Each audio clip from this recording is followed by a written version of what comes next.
Okay, my brothers, fellow sons, this is the scene where I got exposed. And anyway, I just want to tell you a little bit about it because I would have bet that all of us get exposed by God in one way or another. This is my deep freezer. And it was a proud moment for me in the last year to go and save up the money and get one of these things. And I had it filled with a quarter of a cow. I had deer meat, not only stuff that my daughter and I had harvested, but some friends. I had fresh fish in here. I don't even know how much money. $1,000 worth of meat in here, at least.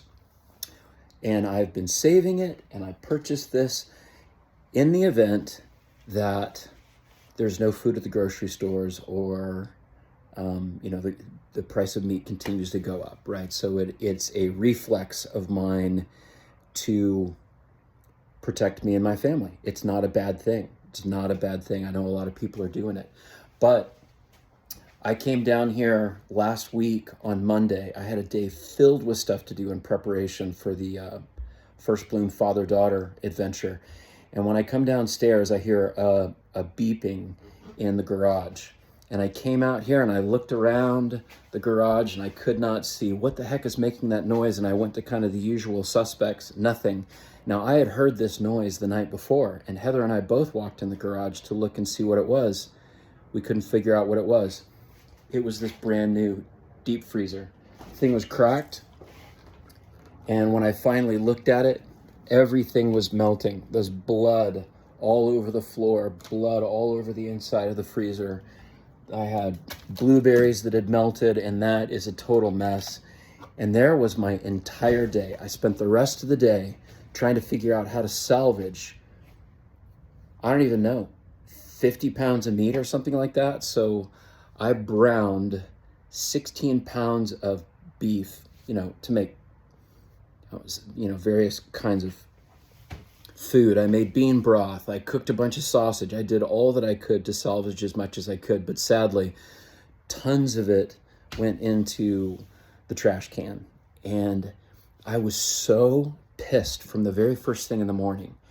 And God has been teaching me, like I have been mentioning in the last couple of videos, I'm learning to turn, instead of being condemning or instead of judging or jumping to a conclusion, I'm learning to be curious. And I went from being so pissed, which was backed up by fear and, this feeling of scarcity and insecurity, to by the time it was about noon, all I could do with blood all over the floor and all over the countertops of my kitchen and all over the back porch, there's still blood stains on the concrete. It's everywhere. And I had to work through the fear of it. And I got to laughing because it was just so comical how I had just lost, $1,000 worth of meat. And every time I go by the freezer now, I actually feel set free, because God and I had a conversation all day. The whole day, that I felt like I desperately needed to catch up. It was gone. And then, of course, the second thing was the meat. And then there's just the sense of how stupid can I be? I was in here last night and I could have fixed it if I had just looked a little harder. Anyway, we learn. And I'll just say God is really kind, because I actually now have a very different outlook because of the shift that God invited me into that day. I went from being pissed and scared to aware and realizing one of the great truths that a man absolutely has to acknowledge and embrace, and that's I'm not in control. And as a son, God's in control. So anyway, just wanted to share that story with you and invite you to be curious. God plants these little bombs. What is he planting in your life? What recently has really disrupted you? What has pushed the buttons of security or safety or provision. Maybe that's the battle, maybe it's not, I don't know, but